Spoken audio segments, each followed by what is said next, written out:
All right. Welcome back to the show. Today we're going to talk about, do you want to run a big business or a small business? And it sounds like an interesting question, right? Obviously, you'd want to run a big business, make more money, whatever.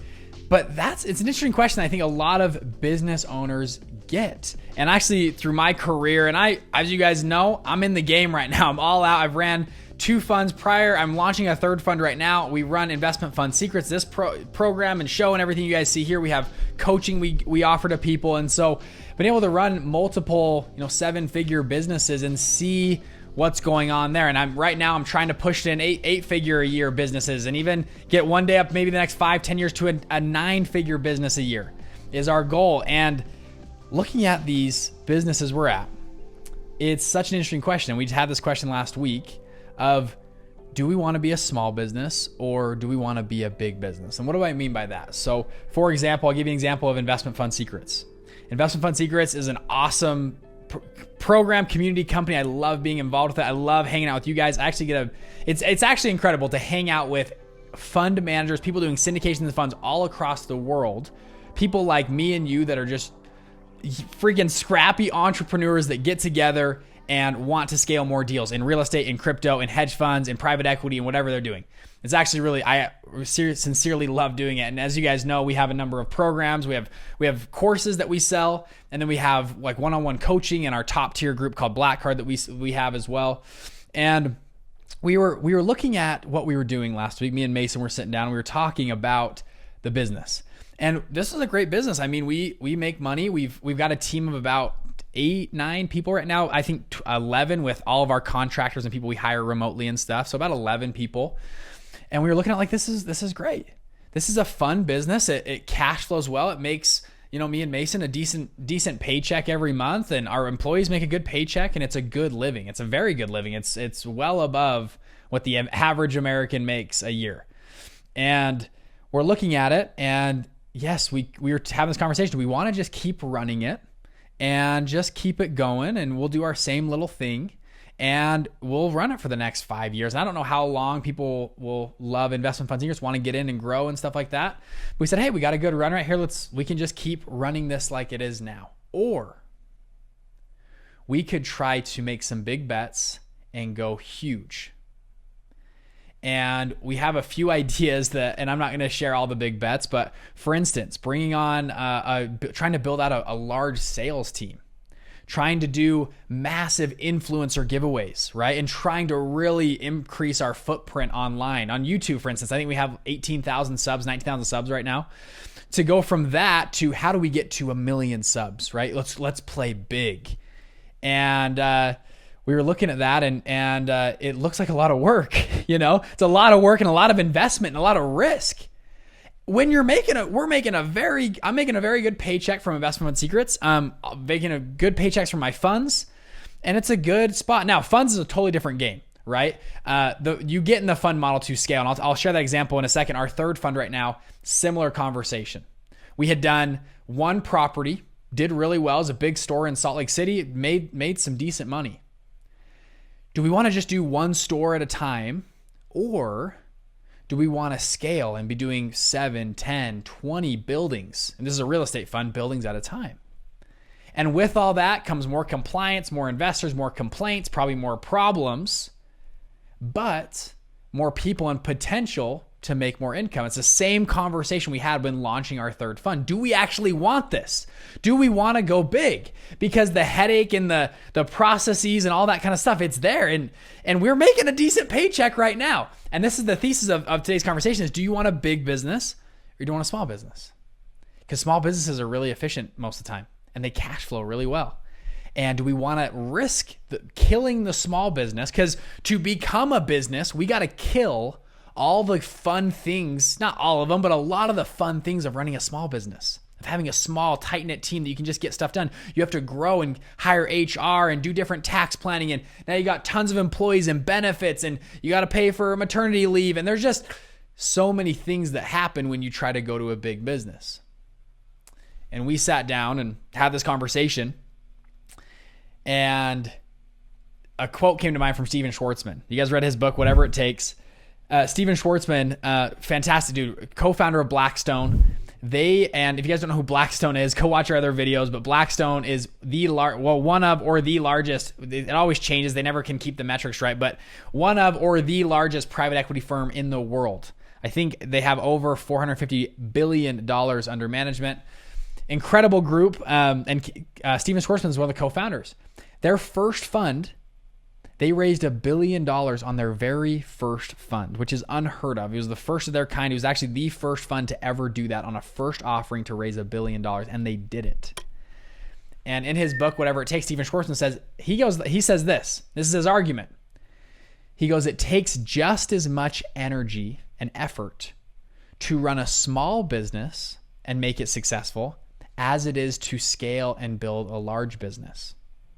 And he argues, if it's the same effort and same work, why not go after the big business? Why not go after it when the earning potential is way bigger?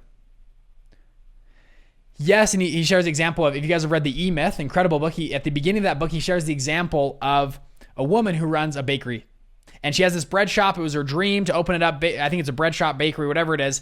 And she opens up the shop. People love it. And they're coming in, and it's incredible, and it's her dream, right? She's making cakes and bread and all this kind of stuff. And you fast forward a year and a half, 2 years, 3 years, and she is the one waking up every day at 4:30 in the morning to get the ovens fired up and get today's bread going. She gets it going. They open the shop at 7 a.m. because people love to see her and her charm. And so she's got to be there, and she talks to the customers. Customers love her. She scales and does well and goes throughout the day. And then the shop closes at 8 p.m. And she is the one that has to stay up late, do the bookkeeping, make sure things are accounted for, run payroll, make sure everyone's paid for. And she goes to sleep at 1 a.m. and she wakes up the next morning at 5 a.m. to get all the ovens going. And this dream of running a business has turned into a nightmare because she didn't scale. And that's the purpose of the book. It's called the EMyth, the entrepreneurial myth, that all entrepreneurs are great and happy and just doing the best thing ever. When in reality, a lot of entrepreneurs are in her situation. They become slaves to their business. And back to the question, do you want to run a big business, or do you want to run a small business? And we both emphatically decided we want to run a big business. And we are investing a lot of money right now into hiring people to hit one of our goals here. We want to hit 100,000 subs on YouTube.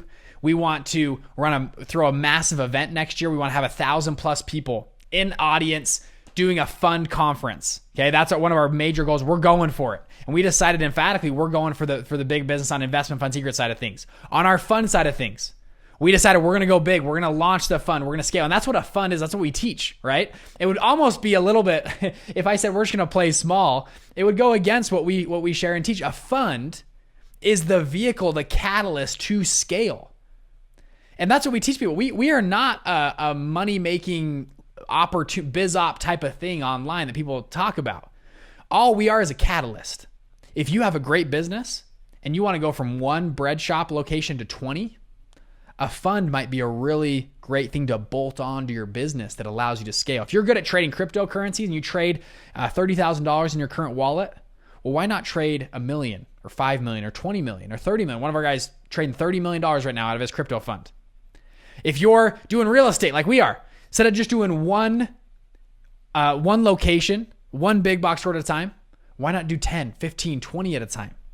A fund bolts onto that and allows you to scale. So the question is, do you want a big business or a small business? I'm at a point in life that I'm in a position that I want to risk it. I want to risk the opportunity of going big, of seeing how fast we can grow, how high we can fly. Now, we got to do it in a controlled way. We don't want to be not controlled, just flying with our pants down and just flying around. But we got to do this in a controlled way. But we're going for a big market, for big scale. There's some great small businesses that, they can generate $5,000 a month, $10,000 a month. We're not in the game for that. And at this point in my life, I'm in the point where I can risk it. I'm in a position where we can risk it. Why not? I would look back on my life and say, you're at a point and in your mid 20s that you could have gone big, but you just decided to play it safe, and you're good with your very, very good income, but nothing crazy income, not generational wealth changing income. And it's good. And I think I would look back at my life with regret. I love Jeff Bezos. He calls it the regret minimization theory, where he says when he has two decisions, he'll look at both. Whatever one he will regret the most if he didn't do, he always picks that decision. So if he has two decisions and he knows one of them he will ultimately regret. And this is how I actually investing in crypto. Okay, this is how I actually looked at investing in crypto the first time. I looked at crypto and I thought, whatever coin, I won't even say a coin, but this coin could go 100x. And if I put in $5,000, I could be at $500,000. Okay, and if let's say I don't do it though, I have the money right now, I'm ready to go. If I don't do it and it goes 500 grand, will I regret that more? Or will I regret losing the 5 grand? Which one will I regret more? Man, I invested into it, went to zero. I lost 5 grand. Or will I regret more if it goes to $500,000 and I didn't invest? And in that case, I said I would regret not investing. It's 5 grand, it's not that much. I can throw 5 grand in. And now I don't know if that's a great way to look at every decision in life, but I actually like it. I've used that for a lot of decision-making process and it's pretty good. So back to the topic, do you want a big business or do you want a small business? And it's actually a very interesting conversation that entrepreneurs have. I would argue, go for the big business. I would agree with Steven Schwarzman. It takes the same amount of effort to be successful in a one-person bread shop as it is to have a 20-person bread shop. Different type of person that needs to run it, you're going to have to develop. And that's actually one of my favorite things I love about entrepreneurship is who it makes you become. Jim Rohn said that. Set a goal to be a millionaire, not for the money, but for what it will make you become to get there. I'm a total believer in that. And the self-development that happens in entrepreneurship, in running your own funds, in scaling any business, for me, looking back, has been one of the biggest tools of me, who I have to become to run a 20 or 100 person organization. I'm not that person yet. I'm not the person that can run 1,000 person organization yet. So I need to focus on me and invest in myself and develop myself up to that point that I could run 1,000 person organization. You guys are awesome. I'll see you guys next episode. If you like this content, like, subscribe, leave a comment, review, whatever it is on this channel.